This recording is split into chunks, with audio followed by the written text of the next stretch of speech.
मिनश्शैतानिर्रजीम बिस्मिल्लाहिर्रहमानिर्रहीम। अस्सलाम वालेकुम। लाखों करोड़ों दरूद व सलाम नबी आखिर ज़मान सल्लल्लाहु अलैहि वसल्लम पर और उनकी आल पर।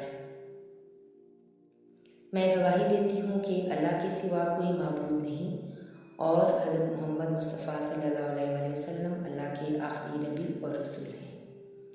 नाज़रीन कराम, सीरतुन नबी सल्लल्लाहु अलैहि वसल्लम के सिलसिले को बढ़ाते हुए आज की इस वीडियो में हम इन सवालात के जवाब जानने की कोशिश करेंगे। मन्नत याद आने के बाद हज़रत अब्दुल मुत्तलिब ने सबसे पहले किससे इस मन्नत का जिक्र किया? उन्होंने अपने कौन से बेटे को ज़बह करने के लिए लेके गए? फिदिया देने के लिए क्या तजवीज़ पेश की गई? हज़रत अब्दुल्ला रज़ी अल्लाह अन्हु की ननिहाल का ताल्लुक़ किस कबीले से था? इन तमाम सवालात के जवाब आज की इस वीडियो में मौजूद हैं, इसलिए बगैर स्किप किए वीडियो को आखिर तक ज़रूर देखिएगा। आज की वीडियो का उन्वान है 100 ऊँटों की कुर्बानी। अब्दुल मुत्तलिब को ये हुक्म उस वक्त दिया गया जब वो अपनी मन्नत भूल चुके थे। पहले ख्वाब में उनसे कहा गया मन्नत पूरी करो। उन्होंने एक मेंढा ज़बह करके गरीबों को खिला दिया। फिर ख्वाब आया इससे बड़ी मन्नत पेश करो। इस मर्तबा उन्होंने एक बैल ज़बह कर दिया। ख्वाब में फिर यही कहा गया इससे भी बड़ी मन्नत पेश करो। अब उन्होंने ऊँट ज़बह किया। फिर ख्वाब आया इससे भी बड़ी चीज़ पेश करो। उन्होंने पूछा इससे भी बड़ी चीज़ क्या है?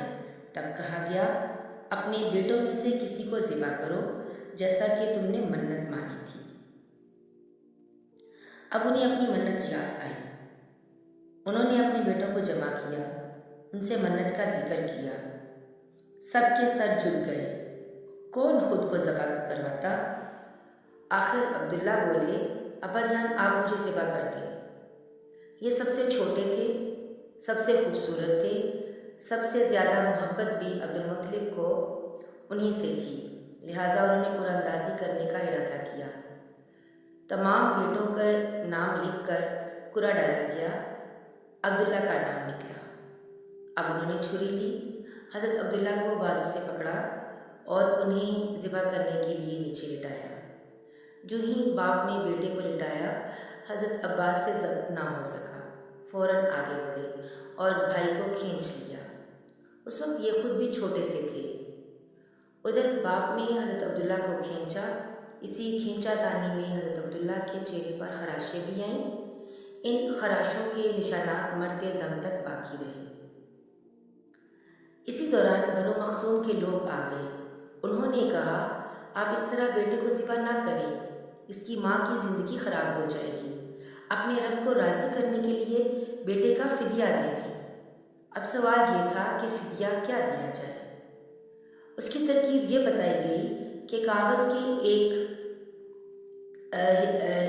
कागज़ लें और उस पर 10 ऊँट लिखे जाएं, यानी 10 कागज़ हों और हर एक कागज़ के ऊपर ऊँट लिखा जाए। दूसरे पर अब्दुल्ला का नाम लिखा जाए। अगर 10 ऊँट वाली पर्ची निकले तो 10 ऊँट कुर्बान कर दिए जाएं। अगर अब्दुल्ला वाली पर्ची निकले तो 10 ऊँट का इजाफा कर दिया जाए।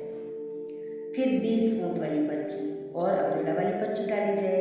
अब अगर 20 ऊँट वाली पर्ची निकले तो 20 ऊँट कुर्बान कर दिए जाए, वरना 10 ऊँट और बढ़ा दिए जाए। इसी तरह 10-10 करके ऊँट बढ़ाते जाएं। अब्दुल मुत्तलिब ने ऐसा ही किया। 10-10 ऊँट बढ़ाते चले गए। हर बार अब्दुल्ला रज़ी अल्लाह अन्हु का नाम निकलता रहा, यहाँ तक कि ऊँटों की तादाद 100 तक पहुँच गई। तब कहीं जाकर ऊँटों वाली पर्ची निकली। इस तरह उनकी जान के बदले 100 ऊँट कुर्बान किए गए। अब्दुल मुत्तलिब को अब पूरा इत्मीनान हो गया कि अल्लाह ताला ने अब्दुल्ला के बदले 100 ऊँटों की कुर्बानी मंजूर कर ली है। उन्होंने काबे के पास 100 ऊँट कुर्बान किए और किसी को खाने से ना रोका। सब इंसानों, जानवरों और परिंदों ने उनको खाया। इमाम ज़हरी कहते हैं कि अब्दुल मुत्तलिब पहले आदमी हैं जिन्होंने आदमी की जान की कीमत 100 ऊँट देने का तरीका शुरू किया। इससे पहले 10 اونٹ دیے جاتے تھے۔ اس کے بعد یہ طریقہ سارے عرب میں جاری ہو گیا۔ گویا قانون بن گیا کہ آدمی کا فدیہ 100 اونٹ ہے۔ نبی کریم صلی اللہ علیہ وسلم کے سامنے جب یہ ذکر آیا تو آپ صلی اللہ علیہ وسلم نے اس فدیہ کی تصدیق فرمائی، یعنی فرمایا کہ یہ درست ہے۔ اور اسی بنیاد پر نبی کریم صلی اللہ علیہ وسلم فرماتے ہیں، میں 2 ذبیحوں یعنی حضرت اسماعیل علیہ السلام اور حضرت عبداللہ رضی اللہ تعالیٰ عنہ کی اولاد ہوں۔ حضرت عبداللہ قریش میں سب سے زیادہ حسین تھی۔ ان کا چہرہ روشن ستارے کی مانند تھا۔ قریش کی بہت سی لڑکیاں ان سے شادی کرنا چاہتی تھیں، مگر حضرت عبداللہ کی حضرت آمنہ سے شادی ہوئی۔ حضرت آمنہ وہب بن عبد المناف بن زہرا کی بیٹی تھی۔ شادی کے وقت حضرت عبداللہ کی عمر 18 سال تھی۔ یہ شادی کے لیے اپنے والد کے ساتھ جا رہے تھے۔ راستے میں ایک عورت کعبہ کے پاس بیٹھی نظر آئی۔ یہ عورت ورقہ بن نوفل کی بہن تھی۔ ورقہ بن نوفل قریش کے ایک بڑے عالم تھے۔ ورقہ بن نوفل سے ان کی بہن نے سن رکھا تھا کہ وقت کے آخری نبی کا ظہور ہونے والا ہے، اور ان کی نشانیوں میں سے ایک نشانی یہ ہوگی کہ ان کے والد کے چہرے میں نبوت کا نور چمکتا ہوگا۔ جو ہی اس نے عبداللہ کو دیکھا، فوراً اس کے ذہن میں یہ بات آئی۔ اس نے سوچا ہو نہ ہو یہ وہ شخص ہے جو پیدا ہونے والے نبی کے باپ ہوں گے۔ چنانچہ انہوں نے کہا، اگر تم مجھ سے شادی کر لو تو میں بدلے میں تمہیں اتنے ہی اونٹ دوں گی جتنے تمہاری جان کے بدلے میں ذبح کیے گئے تھے۔ اس پر حضرت عبداللہ رضی اللہ تعالیٰ عنہ نے جواب دیا، میں اپنے باپ کے ساتھ ہوں، ان کی مرضی کے خلاف کچھ نہیں کر سکتا، نہ ان سے الگ ہو سکتا ہوں، اور میرے والد باعزت آدمی ہیں، اپنی قوم کے سردار ہیں۔ بہرحال ان کی شادی حضرت آمنہ رضی اللہ تعالیٰ عنہ سے ہو گئی۔ اب قریش کی عورتوں میں نسب اور مقام کے اعتبار سے افضل تھی۔ حضرت آمنہ رضی اللہ تعالیٰ عنہ حضرت عبداللہ کے گھر آئیں۔ آپ فرماتی ہیں، جب میں ماں بننے والی ہوئی تو میرے پاس ایک شخص آیا، یعنی ایک فرشتہ انسانی شکل میں آیا۔ اس وقت میں جاگنے اور سونے کی درمیانی حالت میں تھی۔ عام طور پر اس حالت کو غنودگی کہا جاتا ہے۔ اس نے مجھ سے کہا، کیا تمہیں معلوم ہے کہ تم اس امت کی سردار اور نبی کی ماں بننے والی ہو؟ اس کے بعد وہ پھر اس وقت آیا جب نبی صلی اللہ علیہ وسلم پیدا ہونے والے تھے۔ اس مرتبہ اس فرشتے نے کہا، جب تمہارے ہاں پیدائش ہو تو کہنا، میں اس بچے کے لیے اللہ کی پناہ چاہتی ہوں، ہر حسد کرنے والے کے شر اور برائی سے۔ پھر تم اس بچے کا نام محمد صلی اللہ علیہ وسلم رکھنا، کیونکہ ان کا نام تورات میں احمد ہے اور زمین اور آسمان والے ان کی تعریف کرتے ہیں، جبکہ قرآن میں ان کا نام محمد ہے صلی اللہ علیہ وسلم، اور قرآن ان کی کتاب ہے۔ ایک روایت کے مطابق فرشتے نے ان سے کہا، تم وقت کے سردار کی ماں بننے والی ہو۔ اس بچے کی نشانی یہ ہوگی کہ اس کے ساتھ ایک نور ظاہر ہوگا جس سے ملک شام اور بصرہ کے محلات بھر جائیں گے۔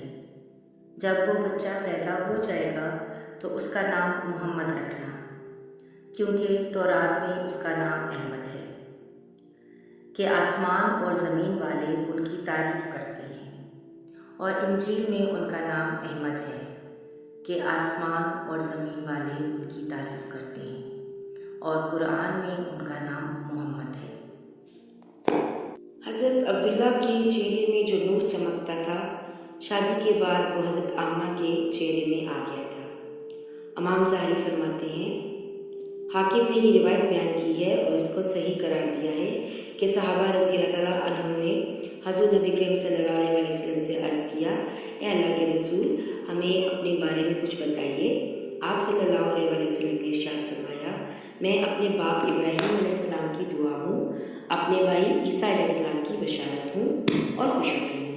जब मैं अपनी वालिदा के शिकम में आया तो उन्होंने देखा गोया उनसे एक नूर ज़ाहिर हुआ है जिससे मुल्क शाम में बसरा के महल्लात रोशन हो गए।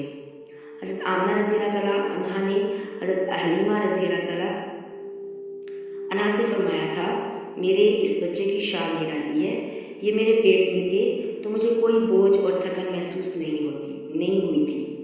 हज़रत ईसा अलैहिस्सलाम वो आखिरी पैगम्बर हैं जिन्होंने आप सल्लल्लाहु अलैहि वसल्लम की आमद की खुशखबरी सुनाई है। इस बशारत का जिक्र कुरान में भी है।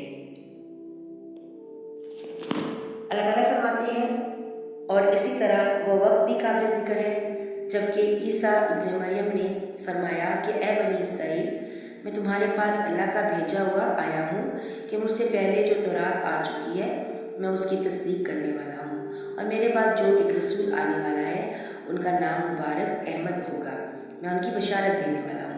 अब चूँकि हज़रत ईसा अलैहिस्सलाम ये बशारत सुना चुके थे, इसलिए हर दौर के लोग आप सल्लल्लाहु अलैहि वसल्लम की आमद का बेचैनी से इंतज़ार कर रहे थे। इधर आप सल्लल्लाहु अलैहि वसल्लम की पैदाइश से पहले ही हज़रत अब्दुल्ला इंतकाल कर गए। साबका कुतुब में आप सल्लल्लाहु अलैहि वसल्लम की नबूवत की एक इलामत ये भी बताई गई है कि आप सल्लल्लाहु अलैहि वसल्लम के वालिद का इंतकाल आपकी विलादत से पहले हो जाएगा। हज़रत अब्दुल्ला रज़ी अल्लाह तआला अन्हु एक तिजारती काफ़िले के साथ तिजारत के लिए गए थे। इस दौरान बीमार हो गए और कमज़ोर होकर वापस लौटे। काफ़िला मदीना मुनव्वरा से गुजरा तो हज़रत अब्दुल्ला अपनी ननिहाल यानी बनु निजार के यहाँ ठहरे। उनकी वालिदा बनु निजार से थी। एक माह तक बीमार रहे और इंतकाल कर गए। उन्हें यहीं दफन कर दिया गया। तजारती काफ़िला जब हज़रत अब्दुल्ला रज़ी अल्लाह तआला अन्हु के बगैर मक्का मुकरमा पहुँचा और अब्दुल मुत्तलिब को पता चला कि उनके बेटे हज़रत अब्दुल्ला रज़ी अल्लाह तआला अन्हु बीमार हो गए हैं और मदीना में ही अपनी ननिहाल में हैं, तो उन्हें लाने के लिए अब्दुल मुत्तलिब ने अपने बेटे ज़ुबैर को भेजा। जब ये वहाँ पहुँचे तो हज़रत अब्दुल्ला रज़ी अल्लाह तआला अन्हु का इंतकाल हो चुका था। मतलब ये है कि आप सल्लल्लाहु अलैहि वसल्लम इस दुनिया में अपने वालिद की वफ़ात के चंद माह बाद तशरीफ़